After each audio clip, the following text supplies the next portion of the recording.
Hey, coucou, bonsoir. Alors, j'attends que ça se mette bien en place. Coucou, j'espère que vous serez nombreux à voir ce live. N'hésitez pas à le partager, à en parler autour de vous. N'hésitez pas à me mettre un petit commentaire quand vous êtes là, me dire si tout va bien pour vous, si ça se passe bien, si vous avez passé un bon week-end. Voilà. Pour rentrer directement dans le vif du sujet, parce que bon, les présentations ça va, hein.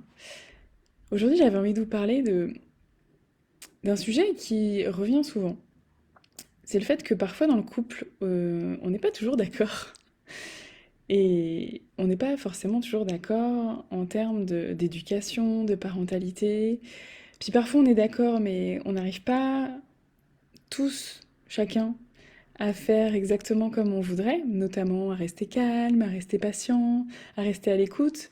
Et il peut arriver que l'un des deux dans le couple soit plus, pas forcément plus que l'autre, mais de temps en temps, ça peut arriver que tu vois ton conjoint, ton homme, ta femme, bref, on s'en fiche, euh, qui s'énerve après les enfants ou qui dit des paroles blessantes ou des choses comme ça et où toi tu te dis ah là là mais il faudrait pas faire ça, c'est compliqué, s'il dit ça à mon enfant il va se faire des croyances, il va pas être bien, il va pas avoir confiance en lui. Et c'est vrai que bah, y a plein de phrases, plein de gestes, plein d'actions qu'on aimerait éviter et que parfois soit parce que on est tellement ancré dans l'éducation qu'on a reçue, on n'arrive pas à entendre qu'il puisse y avoir une autre façon de faire et que peut-être qu'il y a des avantages à faire autrement, soit qu'on aimerait bien faire autrement mais qu'on n'y arrive pas parce que entre la théorie et la pratique, il y a quand même des pas difficiles à faire parfois.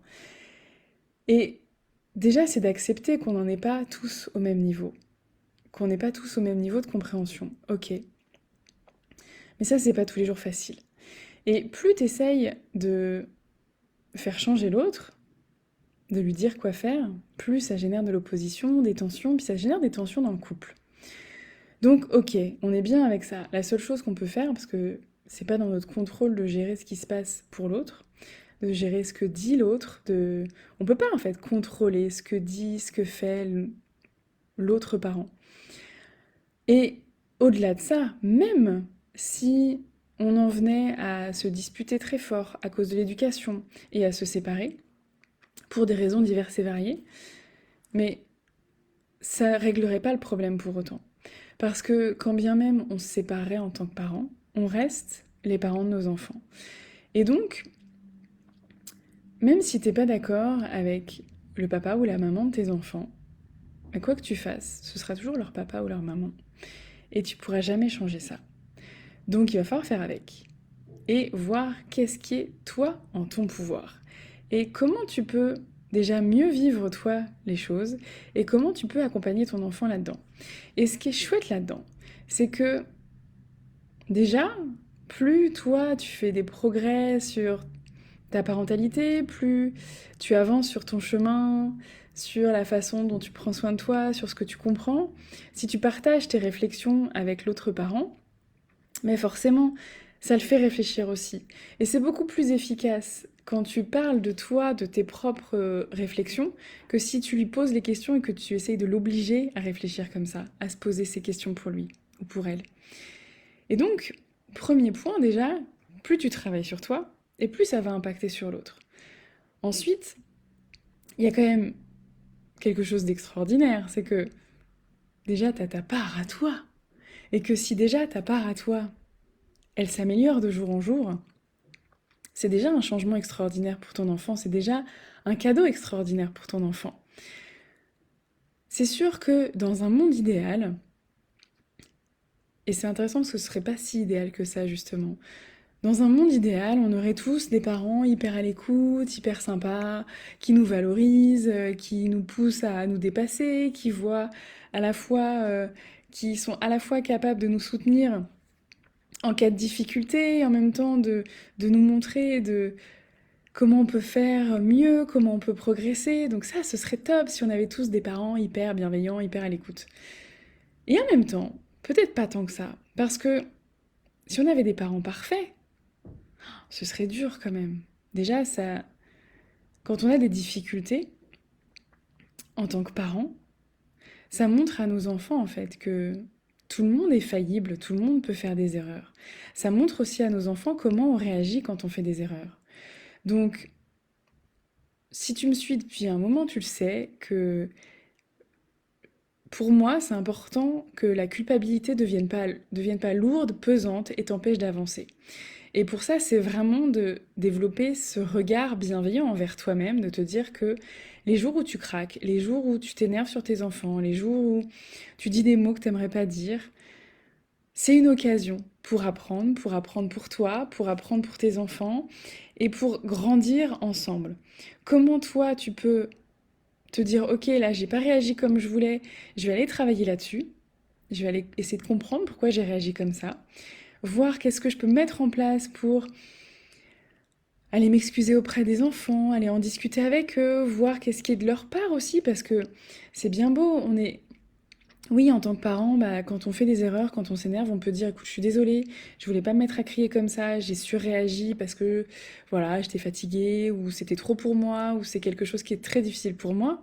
Ok, mais c'est pas enlever toute la part de responsabilité à nos enfants, parce que il y a quand même des conséquences quand ils sont en train de faire n'importe quoi. Oui, il y a un moment où on craque, et il y a notre part de responsabilité et la leur. Donc, c'est vraiment de voir comment chacun peut progresser dans ses apprentissages, apprendre des nouvelles ressources pour faire différemment. Et donc ça, c'est ta part à toi dans ta relation avec ton enfant. Et vraiment de développer ça, de se dire, ok, là, j'ai pas fait ce que je voulais, j'ai pas fait ce que je trouve optimum pour mon enfant, mais je vais y trouver des avantages. Et si t'avais jamais d'erreur, si tu te plantais jamais, il y aurait pas de moment où tu peux travailler plus en profondeur sur toi et aussi montrer à ton enfant comment tu réagis en cas d'erreur. Et c'est chouette comme apprentissage de pouvoir montrer, ok, là je me suis plantée, mais je vais avoir le courage d'aller m'excuser, je vais prendre ma responsabilité, je vais assumer les conséquences. Et ça, c'est un super exemple pour nos enfants. Et si j'en reviens au couple, à quel moment on peut transformer les choses au lieu de se dire que vraiment c'est compliqué parce qu'on n'est pas d'accord, parce que lui il fait pas comme il faut, puis c'est facile en plus de reporter la responsabilité, la faute sur l'autre finalement. Et oui, on fait un peu ça parfois. Quand nous, on n'y arrive pas, quand nous, on craque, on est presque plus exigeant avec l'autre, comme si on voudrait qu'il compense nos failles. Et puis parfois, on est obligé, ou en tout cas, on s'oblige soi-même à rééquilibrer les choses, à se dire, ah là, s'il s'énerve trop, moi, il faut que je sois encore plus sympa, encore plus à l'écoute. Ok, ça c'est vraiment de voir qu'est-ce qui est juste pour nous là-dedans. Qu'est-ce qui est, qu'est-ce qui nous paraît juste, qu'est-ce qu'on a vraiment envie de mettre en place, et qu'est-ce qui nous paraît trop lourd à porter. La responsabilité qu'on prend qui n'est pas vraiment la nôtre. Et une responsabilité qui n'est pas la nôtre, même si on adore nos enfants, même si on a envie de les protéger, même si on aimerait qu'ils vivent les meilleures choses et que ce soit plus facile pour eux, notre responsabilité, ce n'est pas la relation de l'autre parent avec les enfants. On peut essayer de l'influencer, mais on ne la contrôle pas. Je ne contrôle pas la relation de mon mari avec mes enfants. Et c'est très bien comme ça. Et pourquoi et comment on peut transformer ces moments où on n'est pas d'accord, ces moments où je peux avoir l'impression qu'il fait pas ce qu'il faudrait. Ah, coucou Émilie, ça va? Comment on peut justement transformer les moments où on n'est pas d'accord sur l'éducation, les moments où il réagit pas comme on aimerait qu'il réagisse, en opportunité. À quel moment on peut trouver ça cool? Qu'est-ce qu'on peut se dire pour que ce soit plus ah là là, c'est horrible ce qui se passe, mais ok, chouette en fait. Chouette parce que mes enfants vivent autre chose. Mes enfants apprennent aussi par ces relations-là. Et ok, on est différents, mais peut-être qu'on est complémentaires. Peut-être que finalement, c'est important aussi que mes enfants vivent ça. qu'ils vont apprendre des choses. Alors évidemment, on parle pas d'insulter les enfants, de les frapper, et voilà, hein. On n'est pas là-dedans, mais sur parfois des réactions qui, nous, ne nous vont pas de la part de l'autre. Déjà, c'est d'être honnête sur le fait que nous aussi, parfois, on a des réactions qui nous vont pas, et que on peut peut-être être un peu plus indulgent avec l'autre, et de se dire que, ok, en fait, peut-être que là, mon mari, ma femme, peut-être qu'il a réagi d'une manière qui ne me plaît pas. Mais d'une part, qu'est-ce que ça va pouvoir développer chez mon enfant comme capacité pour traverser ça? Parce que oui, il y a une certaine forme de résilience. Et ça, c'est qu'est-ce que cet événement avec l'autre parent va pouvoir lui permettre de développer et de vivre. Et qu'est-ce qui est riche là-dedans, en fait? Dans le fait que les deux parents sont différents, mais ça apporte de la richesse, ça apporte de la diversité, ça apporte des relations différentes, des vécus différents. Et ça permet à l'enfant, en fait, d'avoir différents points de vue, en fait. Et puis, il faut se l'avouer, on n'est pas, on n'a pas raison sur tout. Oui, il y a des choses sur lesquelles on est convaincu, mais est-ce que tu peux avoir la certitude absolue que ta façon de faire est la meilleure? Moi, je sais que j'ai appris plein de choses dans les livres, sur les neurosciences, sur tout ça. Et en même temps, parfois, j'y arrive pas. Et parfois, je me dis, ok, bah, je sais qu'on devrait essayer comme ci, comme ça. Mais plus je laisse la place à mon mari, plus lui, il peut essayer d'autres choses, évidemment, dans le respect de l'enfant, dans l'écoute et dans l'accueil le plus possible. Mais parfois, on n'arrive pas à être dans l'écoute et dans l'accueil. Et c'est ok aussi. On apprend différemment, on essaye différemment. Et je peux pas dire qu'il a tort et que j'ai raison, en fait, c'est pas ça. Parce qu'il y a des moments, c'est lui qui a raison et c'est moi qui ai tort. Et il y a des moments où on n'est pas d'accord, on finit par en parler et après ça s'améliore. Mais quand je suis pas d'accord avec ce qu'il fait, parce que j'ai l'impression que voilà, c'est pas bon pour les enfants, que y a des phrases qui peuvent blesser, je lui en parle après. J'essaye de pas trop intervenir pendant, mais des fois c'est compliqué. Je suis honnête, hein. Et vraiment ces derniers temps, je me suis dit ok, mais en quoi ces relations que je trouve parfois conflictuelles entre mon mari et en tout cas entre mon mari et mon fils, en quoi ça peut les faire progresser? Qu'est-ce que ça peut leur apporter dans leur vie en fait? Et je sais que moi, par exemple, il y a des choses que j'ai vécues dans mon enfance que j'aurais préféré ne pas vivre. Ok. Malgré tout, j'ai développé des compétences grâce à ça. Donc le but, c'est pas de créer des situations inconfortables et des difficultés pour nos enfants. Mais ok, s'il y a des moments, c'est compliqué. Peut-être que finalement, il en apprendra autre chose. Peut-être que grâce à ces événements-là, ils développeront d'autres capacités. Et c'est de sortir un petit peu de nos carcans, de nos idées, de nos idéaux, pour se dire, d'accord, comment on peut, de notre réalité, en tirer le plus de beauté, de gratitude, pour que chacun trouve sa place, en fait. Et puis, comment je peux, moi, accompagner mes enfants si, par exemple, l'autre parent a eu une phrase malheureuse ou a fait quelque chose où je suis pas d'accord? Ok, comment je peux aller sans saper l'autorité de l'autre parent, mais aller être à l'écoute de mon enfant et lui dire, ok, qu'est-ce qui s'est passé pour toi? Comment tu l'as vécu? Comment tu te sens? Qu'est-ce que ça te fait? Qu'est-ce que tu aurais envie de dire? Qu'est-ce que tu aurais envie de faire? Et être vraiment à son écoute. De la même manière que si il a un problème avec un copain ou avec son frère, sa sœur, qui se disputent, on n'a pas besoin de prendre parti. Si tu as un souci dans ta vie, si tu as une difficulté relationnelle avec quelqu'un, tu peux être soutenu par un ami, par une coach, par un proche, euh, sans pour autant que cette personne prenne parti. Qu'elle dise ah ouais, t'as trop raison, puis lui, c'est n'importe quoi. Non, mais être à l'écoute, c'est être là, accueillir les émotions, permettre à la personne et encore plus à nos enfants de cheminer dans ce qui s'est passé, de mettre des mots sur leurs émotions, sur leurs sensations, de leur fournir cet espace en fait. Donc ouais, ok, il y a des moments où ils peuvent vivre des choses difficiles avec plein de personnes, mais en quoi on peut transformer ça en fait? Quel est mon pouvoir? Et je pense que on a beaucoup plus de pouvoir que ce qu'on voit réellement. On a un pouvoir extraordinaire sur notre façon de regarder nos enfants. On a un pouvoir extraordinaire sur notre façon de les encourager, de les écouter, d'être là pour eux. On a un pouvoir extraordinaire sur la façon dont on va voir les événements. Au lieu de voir tout le côté difficile et conflictuel, voir comment on peut le transformer, voir où est le cadeau en fait là-dedans. Alors tu me dis être à l'écoute des deux, oui, mais comment faire comprendre certaines choses aux deux? Compliqué des fois.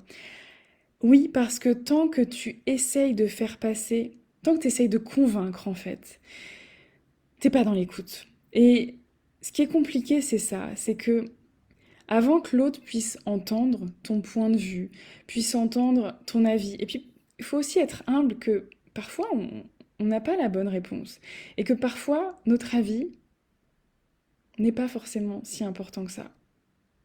C'est moche, hein, mais... Et on peut être à l'écoute en fait. On peut juste laisser suffisamment de place à notre enfant, à notre mari, à un ami, à une amie, pour exprimer tout ce qui s'est passé, tout ce qui, le ressenti, les émotions, vraiment laisser beaucoup, beaucoup de place, plus que ce qu'on fait d'habitude. Permettre à la personne de cheminer dans ses réflexions en posant des questions peut-être pour aller un peu plus loin, en disant voilà, bah, ok, qu'est-ce qui t'a pas plu, qu'est-ce que tu aurais voulu, qu'est-ce que tu voudrais faire maintenant. Et en fait, souvent, ce qui se passe, c'est que si nous, on a notre avis et qu'on veut absolument le faire passer, on intervient trop tôt. Alors que parfois, ben, l'autre, il a son avis, il a ses raisons, et finalement, il peut avoir tout à fait des très très bonnes raisons. Ton live fait bien réfléchir et donne des clés, merci. Merci à toi, Émilie. Mais oui, c'est ça, en fait. C'est déjà, l'écoute, c'est quelque chose qu'on néglige tellement et qu'on n'a pas appris. On n'a pas appris parce qu'on l'a pas appris concrètement, on nous a pas dit comment faire, et on l'a pas modélisé parce que on n'a pas été écouté. On a beaucoup, enfin, on a très très peu d'espace où on est réellement écouté. Et ce qui se passe quand on est réellement écouté, c'est qu'on avance dans nos réflexions. Et si tu vas au bout des réflexions de ton enfant, ou de ton mari, ou des personnes que tu côtoies, en fait, petit à petit, ils vont trouver leur propre solution. Et peut-être que du coup, donner ton avis, ça n'aura plus d'intérêt. Après, quand il y a une situation conflictuelle entre deux personnes, si, par exemple, il y a eu un geste déplacé ou une phrase déplacée et que tu as envie de donner ton avis là-dessus, alors déjà, il y a deux choses. C'est que souvent, par exemple, c'est quand on dit à nos enfants qu'il ne faut pas taper, c'est mal. Ok, c'est cool. En fait, la plupart du temps, ils le savent déjà, hein. Donc, on est en train de leur faire la morale, alors qu'eux, ils sont dans leur émotion, dans ce qui s'est passé, donc c'est compliqué pour eux, ils nous entendent pas. On est en train de leur dire des choses qu'ils savent très très bien. C'est comme, enfin, moi, mon mari ou d'autres parents, enfin, en vrai, quand on se met à crier sur nos enfants, la plupart du temps, on sait que c'est pas ce qu'on voudrait faire. Donc, on n'a pas besoin que l'autre nous dise que c'est pas bien, parce qu'en vrai, on le sait. Et donc, c'est intéressant. Pourquoi parfois on veut donner notre avis? Finalement, c'est presque comme si on faisait pas confiance à l'autre, mais l'autre le sait déjà. Nos enfants, ils savent déjà qu'il faut pas taper. On leur dit déjà hyper souvent. Donc quand ils viennent de se disputer avec leur frère ou leur sœur et qu'on dit non mais tu sais taper c'est mal. Ouais, ok, super. Ah bon, je savais pas. Donc à quel moment on veut donner notre avis et pourquoi? Qu'est-ce qu'on veut transmettre là-dedans? J'avais un deuxième point qui est sorti de l'esprit sur pourquoi donner notre avis. Ça me reviendra, c'est pas très grave. Mais vraiment c'est ça, c'est créer cet espace d'écoute. Et si après, si c'est ça le deuxième point, si après vraiment il y a des informations que tu veux donner, par exemple, moi je sais que quand j'ai commencé à me former sur les neurosciences, sur l'éducation bienveillante, j'ai appris des choses sur le fait de mettre au coin, sur le fait de crier, sur le fait de punir. Et si je donne cette information-là, par exemple que mettre au coin un enfant, bah, il se sent pas très bien, que ça va pas lui apprendre quelque chose, ou que la punition, bah, ça a beaucoup d'effets négatifs, mais très très peu d'effets pédagogiques, et qu'en fait, ça fait pas réfléchir l'enfant. Bref, mais ça j'en ai déjà parlé, mais bon. Euh, mais donc si je veux donner cette information-là, si je veux qu'elle soit entendue, parce que c'est ça en fait, souvent on veut donner notre avis, Mais quelque part, on s'en fiche un peu qu'il soit entendu. C'est comme si, voilà, moi j'ai donné mon avis, j'ai posé mon truc, et puis, ben, du coup, j'ai bonne conscience. Ok, c'est cool. Mais si t'as envie que ça fasse changer les choses, si t'as envie que ça bouge réellement, les informations, il faut les donner à un moment où la personne peut l'entendre. Donc pas à un moment où il y a un conflit, pas à un moment où il y a une grosse émotion, pas à un moment où il y a de la tension et du stress. À un autre moment, en dehors. C'est de la même manière quand tu veux apprendre des ressources à tes enfants, quand tu veux leur apprendre à mieux gérer leur stress, à mieux gérer leur frustration. Tu peux pas leur expliquer comment faire au moment du stress, de la montée de stress ou de la frustration. Tu peux essayer de leur faire descendre en les faisant respirer, tout ça, mais là, t'es dans l'urgence en fait. Quand t'es sous le coup du stress, de l'émotion, de la tension, t'as pas accès à ton cerveau. T'as pas accès à la partie raisonnement de ton cerveau. Donc il faut attendre que le stress s'apaise, que l'émotion s'apaise, et donc vraiment, vraiment beaucoup de temps d'écoute, d'espace d'écoute, c'est ça qui va permettre de diminuer la tension. Et ensuite, oui, tu vas pouvoir donner une information. Et quand on donne une information, le mieux, c'est quand même de la donner de façon objective, et si possible, en n'utilisant pas l'exemple de ce qui s'est passé. Parce que sinon, c'est pris, ça peut être mal pris comme un jugement, comme une, une, ouais, comme quelque chose de très négatif et ça fait mal. Oui, il faut toujours attendre que les émotions soient retombées. Oui, c'est ça. L'enfant ou la personne n'écoute pas à ce moment-là. Bah, de toute façon, c'est ça, hein. Tant que t'es dans ton émotion, t'as pas accès au raisonnement, t'es pas dans la réflexion. Et donc, plus tu permets vraiment à la personne de poser des mots. Alors, ça dépend de l'âge, hein, parce que quand on est, enfin, les plus petits, des fois, ils ont juste pas forcément les mots. Donc, et puis, ils sont parfois juste dans la décharge de stress, de colère, de. Donc, parfois, ça part dans tous les sens. Et dans ces cas-là, mais c'est aussi de leur permettre d'exprimer physiquement avec leur corps. Et quand tu permets à un adulte, à un enfant un peu plus grand, de mettre des mots, d'aller jusqu'au bout, en fait, au bout d'un moment, il va pouvoir trouver lui-même, déjà, mettre des mots sur son problème. Et ça, c'est quelque chose qu'on dit souvent en coaching, c'est que finalement, quand tu as trouvé le vrai problème, parce que on se raconte des choses, on se dit oui, mon problème c'est ça, mais en fait, si on creuse, on creuse, on creuse, le problème il est assez différent. Et quand tu as trouvé vraiment le vrai problème, tu as presque la solution finalement.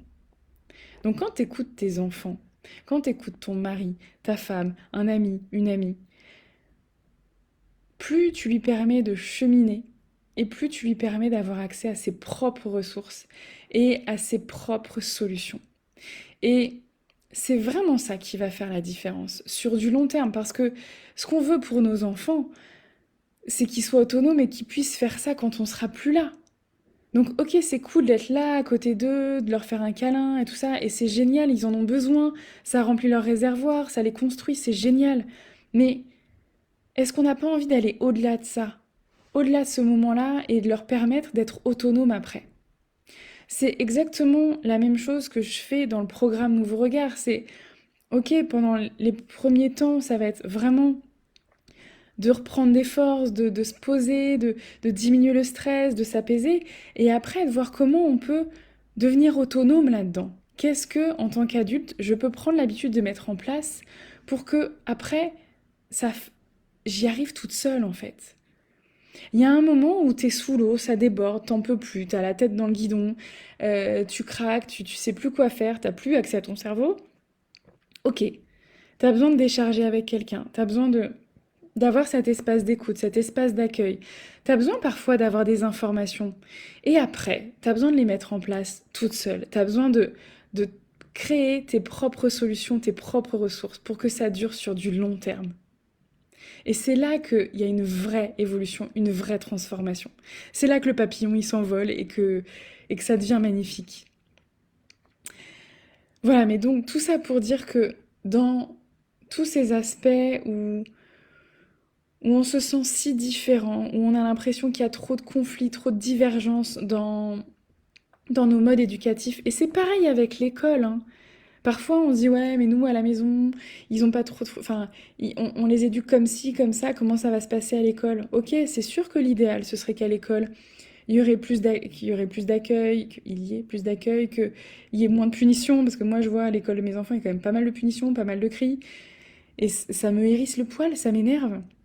Mais j'ai choisi que mes enfants soient dans des écoles publiques, et donc oui, et puis bon, même dans certaines écoles privées, il y a ça aussi, mais comment moi je peux les soutenir là-dedans?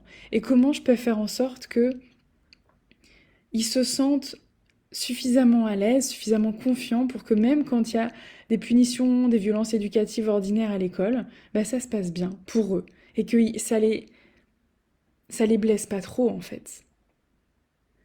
Donc comment tu peux, de toutes ces différences que tu as autour de toi, autour de tes enfants, comment tu peux faire en sorte que ce soit une vraie richesse, une vraie opportunité? Comment tu peux transformer ça pour qu'au lieu que ce soit quelque chose de difficile et de lourd, ça devienne ouais, super, je vais utiliser ça. Je vais utiliser ça pour apprendre à mon enfant une autre ressource, une autre façon de vivre les choses, pour l'aider à forger encore plus sa confiance en lui. Et ça, ce sera hyper important pour le long terme. Parce que nos enfants, ils vont en vivre des choses difficiles, ils vont en vivre des conflits. Évidemment qu'on préfère qu'à la maison, ça se passe le mieux possible. Mais si il y a des moments où ça se passe mal, comment je l'utilise pour accompagner mes enfants là-dedans? Comment je transforme ça? Comment je transforme toutes mes différences, tous mes conflits en source d'apprentissage et de croissance, en fait, réellement? Voilà, ça fait vraiment partie des choses qu'on travaille dans le programme Nouveau Regard. Juste, je rappelle que depuis peu, il y a un beaucoup plus grand choix, plus de possibilités pour rejoindre le programme Nouveau Regard avec 5 niveaux différents d'engagement, avec 5 tarifs différents. Donc, n'hésitez pas. Si tu as des questions, si tu veux qu'on en discute, si c'est quelque chose qui te touche dans ta vie en ce moment, et tu dis dans le secondaire, il découvre autre chose encore. Bah oui, mais complètement, mais tout. Et après, dans le monde du travail et tout ça, enfin, il y a toujours des moments où on a besoin enfin, on est confronté à des personnes qui vont pas réfléchir comme nous, qui vont pas avoir les mêmes façons de voir que nous, des personnes qui vont avoir leurs propres blessures qui s'expriment. Donc oui, évidemment qu'on préfère en avoir le moins possible et que plus ils sont petits et plus c'est important qu'ils soient dans un cocon un peu protecteur, mais bah voilà, il y a un moment où soit on se dit ah c'est horrible, soit on se dit ok, je vais accompagner mon enfant là-dedans et je vais transformer ça pour que ce soit encore plus riche pour lui. Donc voilà, donc pour dire sur le programme Nouveau Regard, 5 niveaux d'engagement. Il faut juste me contacter en MP, on en discute, on voit, ça te correspond pas, t'as envie, t'as pas envie. Et dans tous les cas, à chaque fois qu'on discute, et je pense que il y a plusieurs personnes qui peuvent en témoigner, ces discussions, elles sont toujours source de prise de conscience et de petits pas qui te permettent d'avancer pour te sentir de mieux en mieux dans ta vie de maman. Encore une fois, n'hésitez pas à partager les vidéos, à en parler autour de vous. À partir du 1er septembre, je rebascule sur Facebook, sur mon profil public, pour que plus de personnes aient accès au live. Et puis de toute façon, ils sont toujours sur ma chaîne YouTube. Voilà, que je vais essayer d'améliorer ces prochains jours. Je vous embrasse très très fort et je vous dis à bientôt. Ah, tu disais quoi, Émilie? Attends. C'est le dialogue. Écoute, mais s'il se braque, c'est compliqué parce qu'un enfant, c'est quand il fait quelque chose comme taper.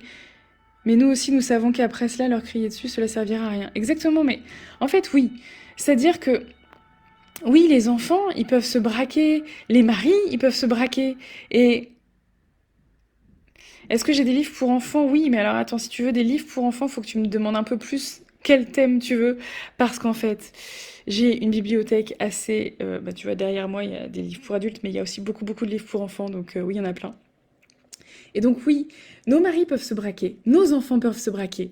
Plus on leur fournit cet espace d'écoute, plus ça permettra déjà de recréer du lien. Parce que ce qui se passe, c'est que quand on n'est pas d'accord avec notre mari, et que on commence à lui dire des trucs et tout ça, mais ça crée de la distance, ça crée de la tension dans le couple. Et donc déjà, la première chose, c'est qu'on a besoin de recréer le lien. On a besoin le plus possible de ne pas être dans le jugement, d'être dans l'accueil, d'être dans la compréhension, la bienveillance de l'autre. Et Mon prochain live, c'est quoi, Ali? Bah, je ne sais pas. En fait, j'improvise. Donc, ça me vient. Je saurai demain sur quoi sera mon live de demain. Mais après, vous les retrouvez tous. Vous les avez. Mes lives, vous les retrouvez sur mon groupe Facebook, sur ma chaîne YouTube et en IGTV sur Instagram. Donc voilà. Mais donc oui, pour en revenir, oui, on a des tensions dans le groupe. Dans le couple. Et créant vraiment un espace d'amour et en regardant notre conjoint avec de la bienveillance, de l'amour, avec de la compréhension sur ce qu'il vit et sur ce qui fait que peut-être c'est compliqué pour lui, ce sera déjà plus facile. Et après, c'est vraiment commencer par nous donner l'exemple, un maximum. Donner des petites informations de temps en temps, mais s'il se braque, clairement, enfant comme adulte, s'il se braque, c'est qu'il n'a pas été suffisamment entendu et qu'il se sent jugé. Et tant qu'on se sent jugé, on se sent attaqué, on ne peut pas entendre en fait ce qui se passe en face. Donc c'est vraiment ça. Essayer de rentrer un maximum dans l'univers de l'autre, lui montrer, et puis c'est pas juste lui montrer, en fait, c'est pas lui faire croire qu'on est de son côté, c'est juste essayer réellement de comprendre ce qui se passe pour l'autre. Et ça, c'est autant valable avec notre mari, avec nos enfants, avec nos amis, avec n'importe qui. Les clés de la relation, c'est d'être vraiment, de se connaître bien soi, de se comprendre soi, et d'essayer de comprendre, d'essayer de rentrer dans le monde de l'autre. C'est ça qui est difficile, mais c'est ça qui est chouette en fait. Et pour vraiment être en lien avec l'autre, pour avoir quelque chose de beaucoup plus profond, c'est essayer de se mettre à la place de l'autre et de comprendre ce qui se passe pour lui. Qu'est-ce qui fait qu'il pense comme ça? Quelles sont ses croyances? Quelles sont ses blessures? Qu'est-ce qui fait que dans sa vie, ça l'a amené là, en fait? Qu'est-ce qui se passe pour lui? Comment il interprète les choses? Et parfois, en fait, on se rend compte que notre mari, notre femme, nos amis, ils peuvent se sentir attaqués, ils peuvent se sentir blessés, ils peuvent... En fait, c'est leur enfant intérieur qui parle. Et si on arrive à se connecter à ça, mais ça ouvre en nous un espace d'amour et d'accueil de l'autre, de se rendre compte que quand il est agressif, quand il crie, il se vexe, en fait, c'est juste son enfant intérieur qui parle. Et que cet enfant intérieur, il a juste besoin d'être entendu et aimé. Donc oui, c'est pas tous les jours facile. Et parfois, on n'a pas envie d'être à l'écoute de l'enfant intérieur de l'autre. Mais on en est tous là, en fait. On a tous un enfant intérieur blessé à l'intérieur de nous. Et un enfant intérieur qui a besoin d'amour et d'accueil. Sur ce, cette fois, je vais vraiment vous laisser. Hop, j'essaie de retrouver ma souris sur l'ordinateur. N'hésitez pas, si vous avez des questions, mettez-les-moi en commentaire et je répondrai dans les prochains lives. Pardon. Et voilà, n'hésitez pas à diffuser autour de vous, à en parler, et à me contacter si le cœur vous en dit, si vous avez des questions, s'il y a quelque chose qui vous touche. Je serais ravie parce que j'adore discuter avec vous. Et j'ai hâte, en fait. J'adore parce que j'ai hâte de rencontrer de nouvelles personnes. J'ai hâte de savoir qui sera la prochaine maman qui va choisir et qui va intégrer le groupe Nouveau Regard parce que c'est chouette. Et il y a déjà des mamans extraordinaires dedans que j'adore. Donc voilà, c'est avec beaucoup, beaucoup de plaisir que je vous accueille. Je vous embrasse et je vous dis à très bientôt. Ciao. Alors je coupe tout ça. Et lui, il veut pas se couper.